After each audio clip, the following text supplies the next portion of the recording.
It's human nature to want things. Can I have your autograph? Oh, you're my hero. And as you might expect, people like collecting football stuff. I've achieved the ultimate man cave to display my memorabilia and collections and celebrate the success of the Packers and the tradition of the Packers. Collections range from the mundane to the slightly off-kilter. I collect socks. Here's a beauty right here. The Denver Broncos. Nobody realizes they morphed from that to that. Yes, sir.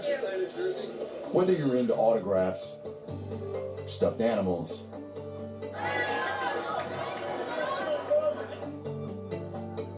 or even sweaty articles of clothing, it turns out football players are just like the rest of us. I'm real big on shoes. I have a ton of shoes. Probably 4 or 5 of our closets at home is dedicated to my shoes. Let me get my shoes. Y'all come take a look at my shoes, man. I'm a Jordan fanatic. Oh, yo, y'all check this out first, though. Y'all see them LeBrons?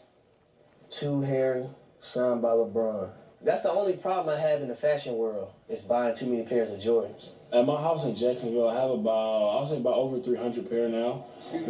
About over 300 pair. And then back home in Detroit, I'll say about 75 to 100.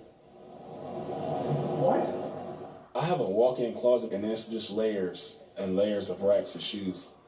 I probably wear 25% of my shoes. So like those shoes that I do wear, it's kind of like a rotation. The rest I just keep. Sneakerheads love their collections, body and soul. And there's no need to tread lightly when it comes to things people prized as kids. Love collecting marbles, all the real pretty ones. They had so many different colors. The bolder marbles that people talked about. I was a marble guy when I was younger. 7-Eleven Slurpee cups, you know, they had player names on them. You rinsed them, you stacked them, those were a big deal. Problem was every once in a while you didn't fully rinse them and the two stuck together, and then so they probably went out in the trash. My generation in the 70s, we had the Matchbox cars, so, but I lost mine pretty quickly. Soda bottles, because you get 5 cents back for them back when I was a kid.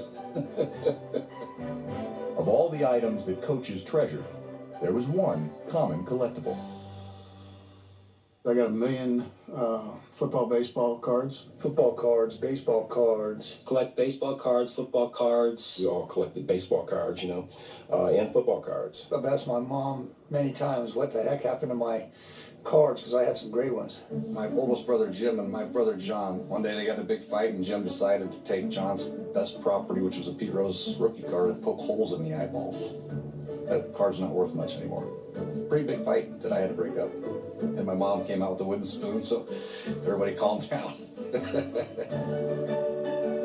We would set up all the baseball cards around the field, and you position them a certain way, and then we'd cut crayon, and we would pitch the crayon to the other guy. You had the card, and you hit the crayon, and wherever it landed, we had a bunch of rules for whether it was a single, a double, an out, or whatever.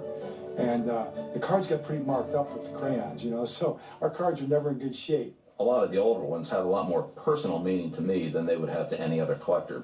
I played with them, so we had Johnny Unitas handing off to Jim Brown, throwing to Mike Ditka against Dick Butkus. They blocked and they tackled and they crashed into each other. There was a lot of wear and tear on those cards. Bill Belichick's cards may not have retained their value. No coach had ever won 5. Bill Belichick has. But the coach who had won more Super Bowls than anyone else holds the most priceless collection in the NFL. Still going.